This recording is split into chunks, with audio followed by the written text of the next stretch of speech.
kind of go into the biochemistry underlying that, hopefully to give you a better understanding of concepts such as 5' to 3'. So yes, most of the molecular biology has been removed, but the stuff that I have left in here I feel is important for you to be successful in understanding how molecular biology works. So let's go through some terminology just so that we're all on the same page, because I was a very uneducated person when I was your age and I misunderstood things. One of these was the whole idea of genes. I remember at the time when I was your age, I thought everybody had different genomes. Okay, I did not recognize that we all have the same genetic blueprint, we just have variations of that. That's what defines us as a species, right? So let's define a gene. That's the hereditary material for all organisms, and these are carried on chromosomes. And as you know, chromosomes are made up of DNA, and it's that complete set of chromosomes that gives all the information necessary to make that organism, okay? And understand that this is your blueprint. That's where that term comes from. This is what everything is made from. It codes for proteins. And as I've told you before, if you have a change in your genome, that's a permanent change in your record, and then ultimately that change can result in amino acid changes in your proteins that can compromise the function of those proteins. That's where diseases come from.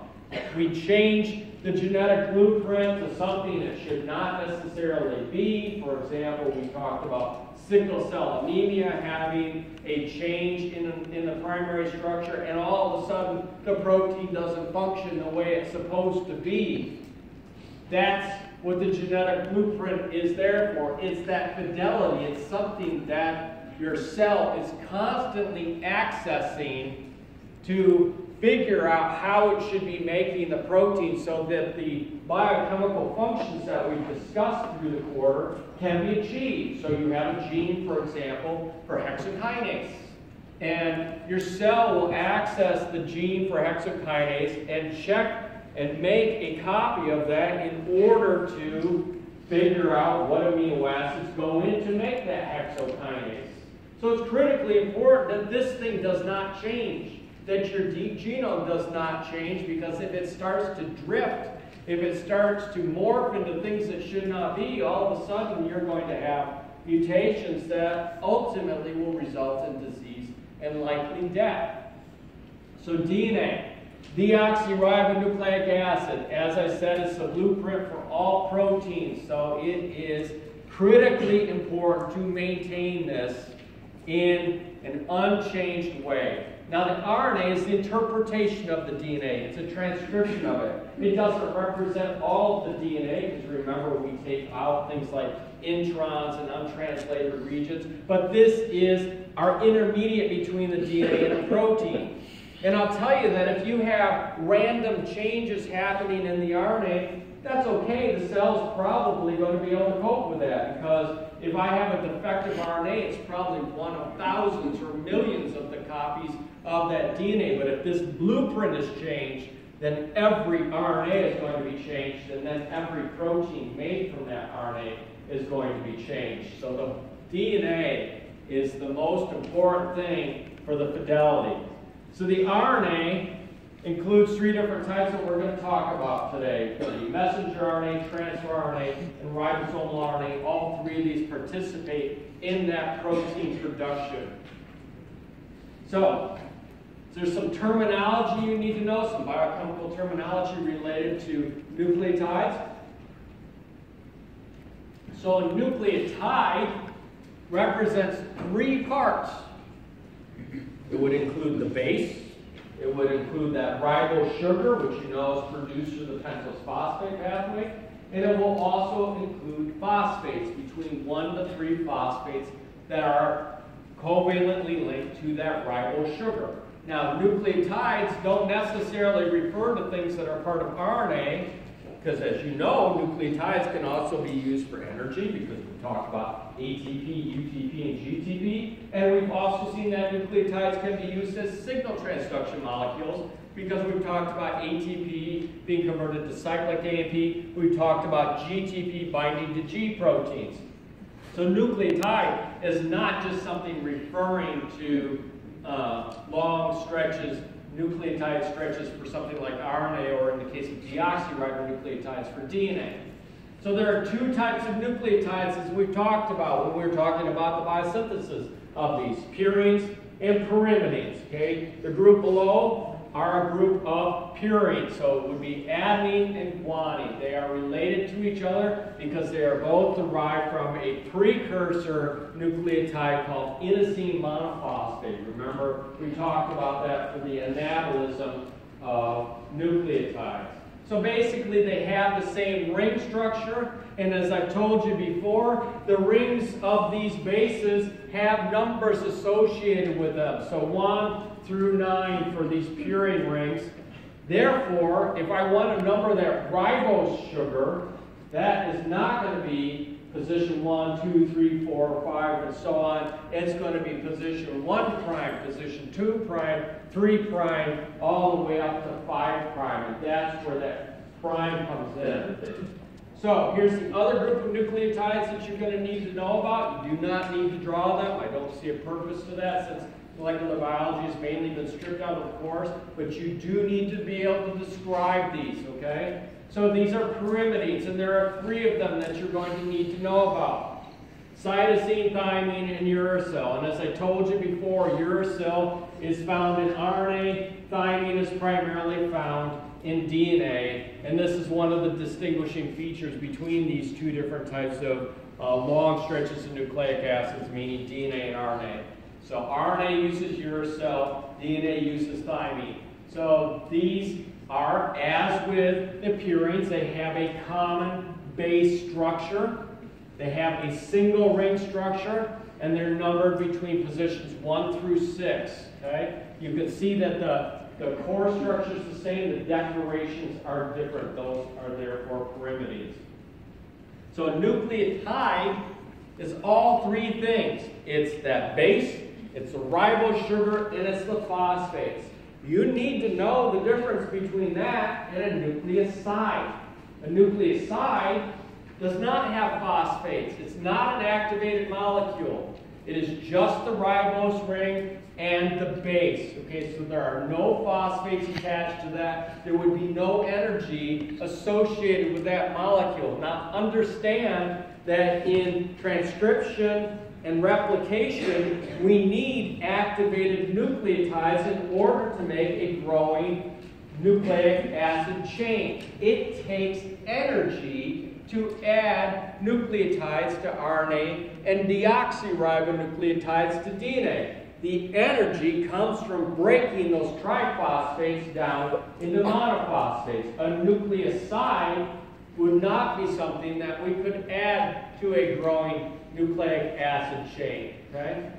So, as I've told you before, your nucleotides can either have a hydroxyl group at the C2 prime, so it should say prime there, I'm sorry it does not, I never noticed that before. So it should either have a hydroxyl group at carbon number 2 of the ribose ring, or it could have a hydrogen at carbon number 2 or C2 prime of the ribose ring.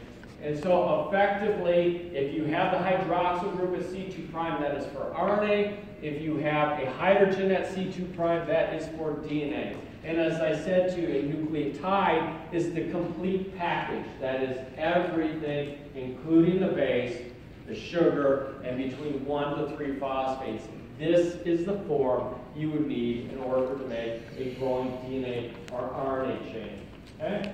So here's the different nucleotides. We have the ribonucleotide form and the deoxyribonucleotide form. Notice the difference is what's happening at carbon number 2 of that ribose ring. If I have a hydroxyl group, am I dying again here? If I have a hydroxyl group, it is for RNA. Don't start chatting, I'll be done in just a second.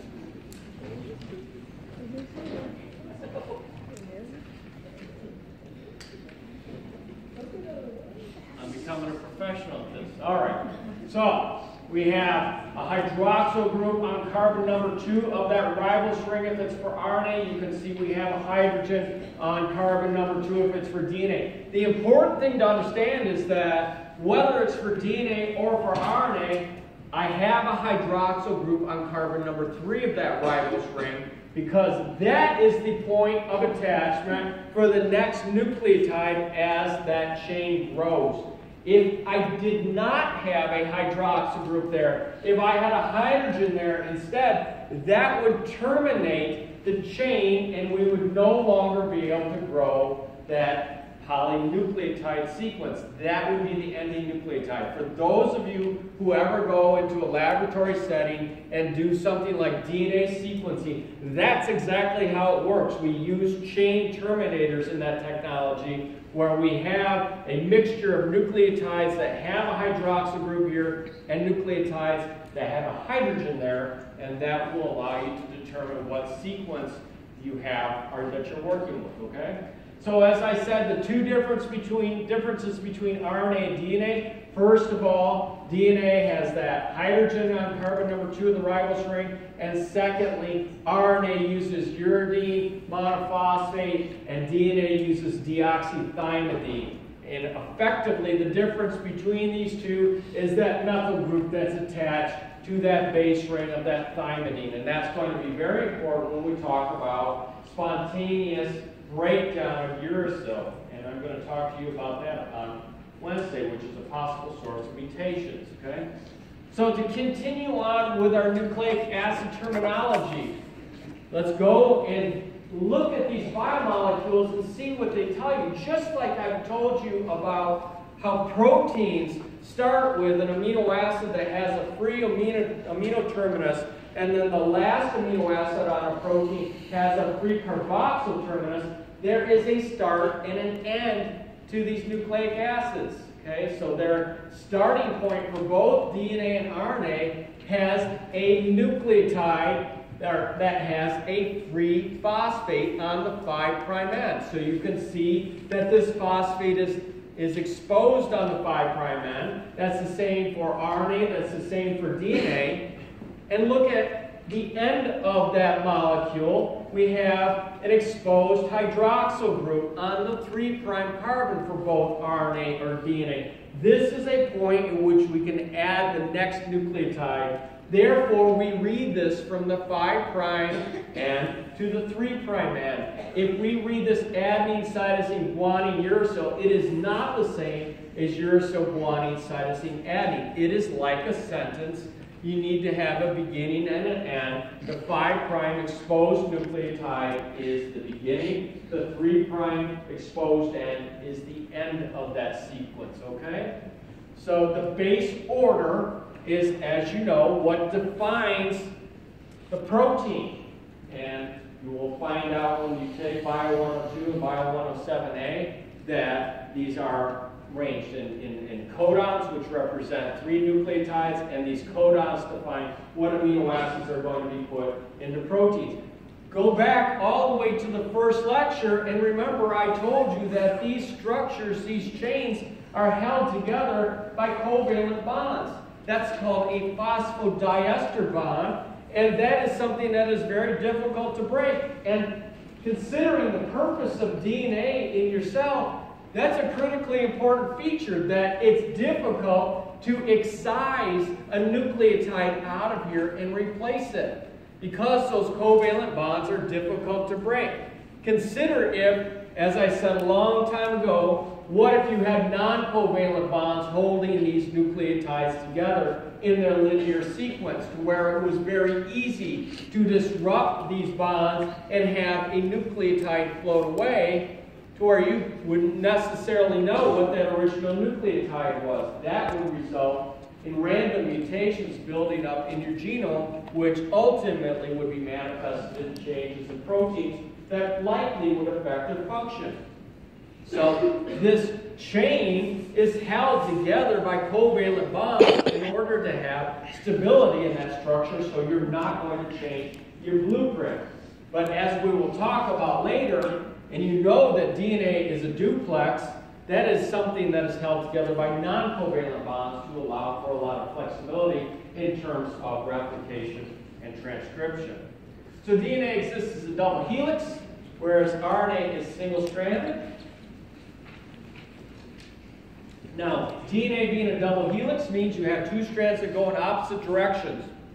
One strand, if you read it, goes from the 5' to the 3' direction, meaning the free 5' phosphate is at the beginning, the free 3' hydroxyl group is at the end.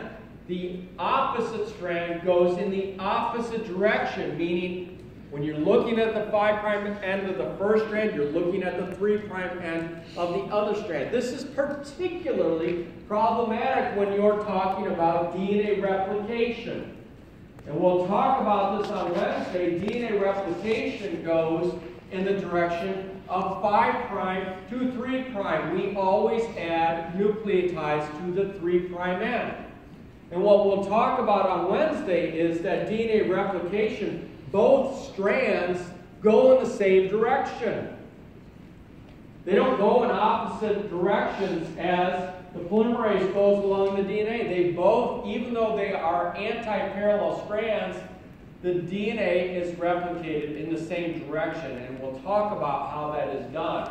It's critical for you to understand what 5' and 3' means, especially in the context of replication. I'm sure you've all heard that the molar ratios of A are always the same as T, at least in terms of DNA, and that the molar ratios of G are always the same as C. Of course, that means that A bonds to T and G bonds to C. So it means that these are partners.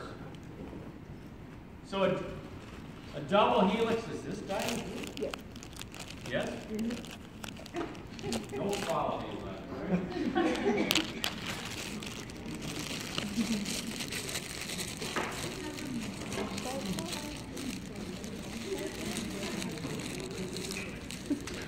I'll just finish off the lecture form.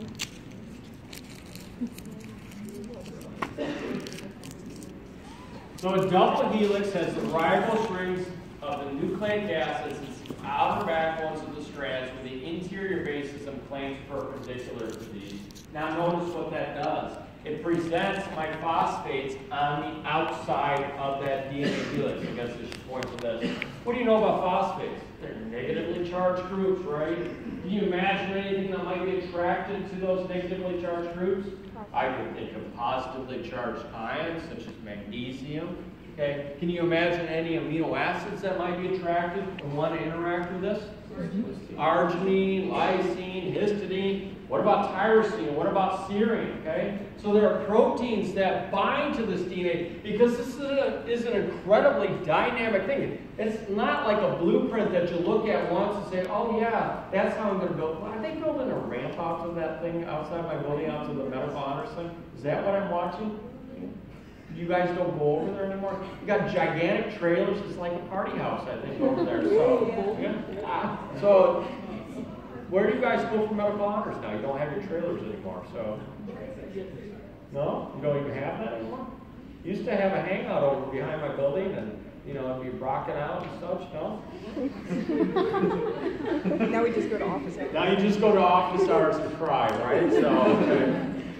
Well, anyway, they're building a ramp over there. It's kind of interesting. It's the big excitement in my laboratory. We overlook this and we kind of wonder what they're doing and how much it's costing and stuff. You had a blueprint to do that, right? And they figure out what to do. And then once it's done, they throw the blueprint away, never going to use it again. That's not what DNA is, really. DNA is a dynamic thing, right? Over the course of that cell's life, it's going to constantly access that DNA to figure out what proteins should be made, and it's going to change the script constantly depending on environmental signals, developmental signals. Proteins will interact with this DNA and control things like transcription and replication. And one of the key points of interaction represents that phosphodiester backbone. Those negative charges are key points of contact for things like transcription factors and other DNA interacting proteins. And as you said, basic amino acids and polar amino acids are going to love to interact with that negative backbone to control all of the different biochemistry that is happening at the DNA. So, a double helix, as I said, has those ribose rings on the outside, the base is pointing inside, and this is the structure that you get, okay? A's bonded to T's, G's bonded to C's, and the spacing between the two sets of base pairs is effectively the same. One complete turn represents 34 angstroms. There are 10 bases per turn. I don't care if you learn these numbers. This is not a trivial pursuit class. Width is 20 angstroms. It's super small. 11 angstroms for each base pair. And it doesn't matter whether it's AT or GC. Now, it's important to understand that there are grooves that are produced when that DNA forms its helix. We have a major groove and we have a minor groove. And these represent areas in which proteins that regulate the function of the DNA can sit. As I said, this is not something that is interpreted once and then never accessed again by the cell. It is something that is constantly being opened up, closed, transcribed, replicated in order for the cell to complete its functions.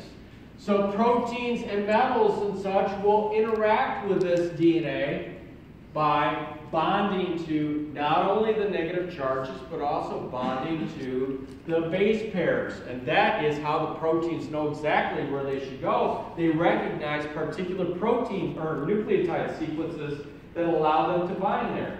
And I also have to give you a word of caution. So you're not supposed to go out and eat lead paint. I don't know if anybody told you that. It might be too late for you, but you're not supposed to do that. And there's a lot of heavy metals that you should not have in your diet because they are particularly toxic for you. Why is that? These metals have positive charges on them, and quite often the metals will be able to outcompete different ions that bind to that DNA backbone, and they will cause damage to the DNA. Quite often these metals represent what are called clastogenic agents, and they cause DNA to break. You really don't want your DNA to be sliced and diced. You really want it to be a long, continuous strand of DNA with integrity. Okay? So this is a right-handed helix. That doesn't matter to me. And then B DNA is an in vivo form of DNA. I also have A and Z forms. Go take a chemistry class if you care about that kind of thing. It's not important to me. Most of that's trivia. So A bonded to T has a lower melting temperature than G bonded to C. What does that mean? It means it is more difficult to cause a GC base pair to dissociate than it is an AT base pair. Effectively, if I have a piece of DNA that is held together through non-covalent bonds because of AT base pairs, it is going to disrupt into two individual DNA strands at a much lower temperature than if I have a piece of DNA that is held together by GC base pairs. And one of the arguments as to why that happens is simplistic, and it's argued that this does not necessarily completely describe the situation, but we'll go with it. It's about hydrogen bonding. Okay, we talked about how the DNA duplex, the two strands, are held together by non-covalent bonds. Those non-covalent bonds for AT and GC base pairs represent hydrogen bonds. And one of the things that's been observed when you compare the two types of base pairs is the amount of hydrogen bonds that you have between the two different types of base pairs. As you can see, an AT base pair has 2 hydrogen bonds, whereas a GC base pair has 3 hydrogen bonds. And it has been argued, and it's fairly well accepted in a lot of biochemistry textbooks, that the more hydrogen bonds you have, meaning the 3 hydrogen bonds in the GC base pair, represents a more stable structure because it takes more energy to disrupt that, okay? So consequently, if you have a GC-rich region of DNA, it is more difficult to melt. The other argument is that it has to do with how the base pairs stack on each other.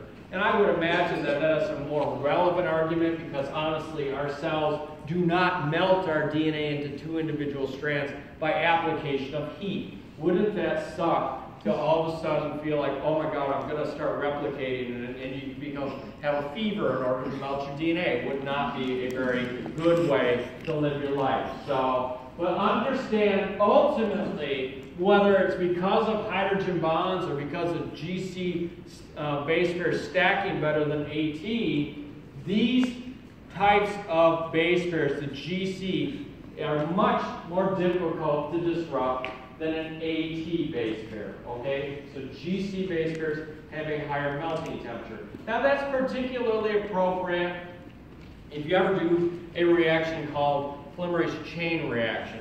Anybody ever do that in a laboratory? Okay, so I call it a purely chance reaction because occasionally it works, okay? But it's a powerful tool, and ultimately the polymerase chain reaction depends on you melting the DNA that is your template that you're trying to amplify in order to make single-stranded DNA that you can effectively then do DNA replication off of. So effectively, polymerase chain reaction is just DNA replication in a test tube. And for those of you who ever have the opportunity to do PCR, you'll find that if you have a GC-rich template that you're trying to use for your PCR, you're going to have to put in more energy into that system in order to melt it because GC has a higher melting temperature than AT-rich regions, okay? So it is stated here is completely dependent on the hydrogen bonds, but that is arguable, okay? But for the purposes of this course, we'll go with that. So RNA. RNA is a single-stranded molecule made of the following bases. Now, I say it's a single-stranded molecule, but you can have small interfering RNAs, or you can have antisense RNA. You can make it to where it's a heterodimer with DNA, so it can participate in a situation where it can be a duplex. But for the most part, it is a monomer-type molecule, and it is something that is comprised of ribonucleotides, meaning it has the hydroxyl group on C2', and it has adenine, guanine, cytosine, and uracil. And as I said, not only can it have intermolecular bonding, it can make intramolecular structures where it bonds to itself to make three-dimensional structures, much like a protein. I've told you how proteins can have tertiary quaternary structure and have three-dimensional structures. These different molecules are not nice lines in linear molecules in your cell. They fold back on themselves to make stems and loops that allow them to interact with proteins. So there are 4 types of RNA, 3 of which I want you to know: messenger RNA, transfer RNA, ribosomal RNA, and then small nuclear RNA we are not going to talk about. Important to understand, any RNA in your cell is generated by transcription of that DNA template. Now, like I said, the stakes in transcription are okay because effectively it's noise amongst all of the RNA molecules. If I make a mistake with one RNA molecule, but I have 999 good copies, it's going to be swamped out by those good copies. Okay? A mistake in the DNA means every RNA that's generated from it is going to be bad. So the 3 RNAs I want you to know: messenger RNA. It's the least abundant RNA in the cell. It's pretty important to understand why that is. The messenger RNA is effectively what's coding for your proteins. And as I've told you, your cells are constantly responding to different signals. That's these antennae that are pointing out from the cell membrane that are monitoring for signals such as hormones, or maybe stress signals, or maybe glucose, for example, okay? And your cell's constantly adapting to these changes and changing how it behaves, and quite often it changes how it behaves by changing what parts of the genome it will transcribe. Whereas a cell that might be in a normal resting state might produce housekeeping proteins to allow for things like glycolysis or the pentose phosphate pathway or the citric acid cycle. You might find that a cell that is super stressed, such as maybe by heat, will all of a sudden turn on a totally different program of genes that are expressed in order to allow the cell to cope with that stress until the stress passes. So it's important that messenger RNA turns over quickly. Messenger RNA is a very transient thing, because if I interpret my genome one way today, I don't want that interpretation to be around 6 months from now. I want 6 months from now, they have potentially a different interpretation because the situation will have changed for the cell. So the fact that messenger RNA is the least abundant and is rapidly turned over allows the cell to adapt very quickly. If these were persistent molecules that lasted for days or weeks or months, that cell would never be able to quickly change its program in response to a stress. So RNA, the messenger RNA, is that critical intermediate between the DNA and the proteins. And effectively, it's there just in order to allow you to make the proteins. Of course, there are exceptions. There are roles for messenger RNAs and such, but for the most part, what I'm trying to say is this is just our way to convert the DNA into the protein so the protein can go out and do its job. For example, metabolism. So this is the way the cell is going to interpret that blueprint. So it's that intermediate. And that messenger RNA ends up being the template for ribosomes to produce these proteins, and it is the order of the nucleotides or the codons in that messenger RNA that will tell you what amino acids will be produced. And as I tell you, if you have a mutation in your DNA, it will therefore show up in your messenger RNA because it will not be corrected at that point, because how will the cell even know what the original used to be? And then that mutation, if it's not silent, will represent an amino acid change. And if you're really unlucky, that amino acid change is going to destroy the protein's function. And if you're really, really, really unlucky, that's a protein that you really needed for survival, right? Okay? So, like I've said all along, life is a roll of the dice. You guys have all been the winners. So, it is not an exact copy of DNA. The DNA has a lot of intervening sections of non-coding nucleotides, such as introns and untranslated regions. We are going to remove these things in order to process the messenger RNA to make it to where it is ready for translation. And understand also, to go along with this whole theme of messenger RNA being very quickly turned over, there are modifications that are done to the messenger RNA to make it to where it doesn't get degraded even quicker than what it already is. Okay? So we will cap the 5' end, and now you know what the 5' end is, right? It's that free phosphate on carbon number 5 of that ribose ring. And we will add a polyadenylate tail to the 3' end of the RNA, which is the 3' hydroxyl group of that molecule. Yes? So is there like an enzyme that degrades mRNA? Oh, absolutely. There are things called RNases that will just randomly degrade RNAs. They're all over your hands, for example. So they're in a controlled manner in your cell. Okay. So after that mRNA is used to make a protein, just like It will get degraded. okay. Yep. So these things, as I said, they are interpretations of the genome.